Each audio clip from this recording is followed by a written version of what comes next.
बार राहुल नार्वेकर ने स्पीकर का इंतखाब जीत लिया है। राहुल नार्वेकर को 164 वोट मिले, जबकि अक्सरियत के लिए 144 वोट दरकार थे। दूसरी तरफ एमवीए के उम्मीदवार राजन साल्वे को 107 वोट मिले। एमएनएस की जानिब से बीजेपी उम्मीदवार को वोट दिया गया।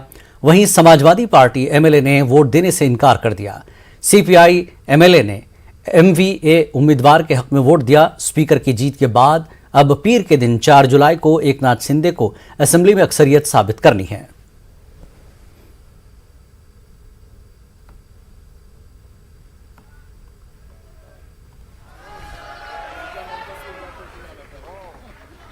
भी कहा था कि फ्लोर टेस्ट हो या स्पीकर की इलेक्शन हो, वहां तो हमने हमारा विरोध दर्शाया है कि व्हिप उन्होंने माना नहीं है। लेकिन उसके आगे भी जाके मैंने कल भी कहा था, पहले भी कहा है और आज भी कहा था, पहले तो मोरालिटी टेस्ट थी और मैंने सिर्फ यही कहा था, मैं शांत बैठूंगा, आंखों में आंखें डाल के पूछूंगा कि हमने गलत क्या किया और आप कैसे गए।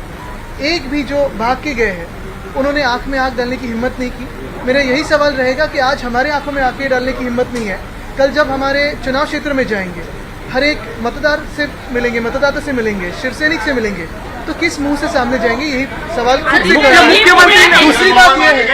दूसरी बात यह है, अगर आप देखो तो काफी सारी सिक्योरिटी में यहाँ लाया गया, आपसे भी दूर रखा गया है, बीच में कुछ रोप्स वगैरह लगी हुई है। ठीक है, कितने दिन ऐसे चलते रहेगा? ये लोकशाही है। बस में कब तक रहोगे?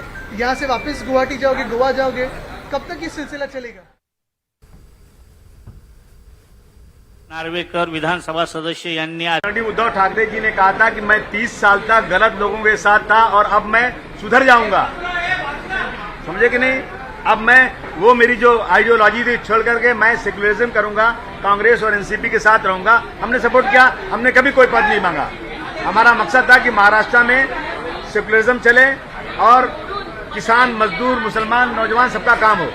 परंतु इन्होंने 2 बार गड़बड़ किया। एक बार हाउस में खड़े उन्होंने बोला कि हमने शिव सैनिकों ने, बाला साहब ने बाबरी मस्जिद को तोड़ा, हमें गर्व है। एक तरफ सेकुलरिज्म, एक तरफ ये बात। हमने बर्दाश्त किया, हमको समझाया गया कि भाई जाने दो, बीजेपी ना आने पाए। जाते जाते फिर इन्होंने औरंगाबाद, उस्मानाबाद का नाम चेंज किया। मुझे बताएं क्यों चेंज किया, क्या वजह हो सकती है? अगर ये कहते हैं कि औरंगजेब रहमतुल्लाह अलैह गलत राजा थे, उनकी लड़ाई संभाजी से हुई थी। अरे ये लड़ाई राज्य की लड़ाई थी, मुस्लिम हिंदू की लड़ाई नहीं थी। ये राजकाज की लड़ाई थी, सियासी लड़ाई थी, राजनीतिक लड़ाई थी और ऐसी लड़ाइयां बहुत हुई हैं। लेकिन जानबूझकर के मुसलमानों को अलग थलग करने की, और खासतौर से देख रहा हूं बीजेपी और शिवसेना, उद्धव साहब के सामने, और अभी तो ये भी आगे, शिंदे साहब भी आगे, होड़ लगी कि कौन सबसे बड़ा हिंदुत्व है। अरे हिंदुत्व गलत चीज नहीं है, लेकिन नफरत फैलाना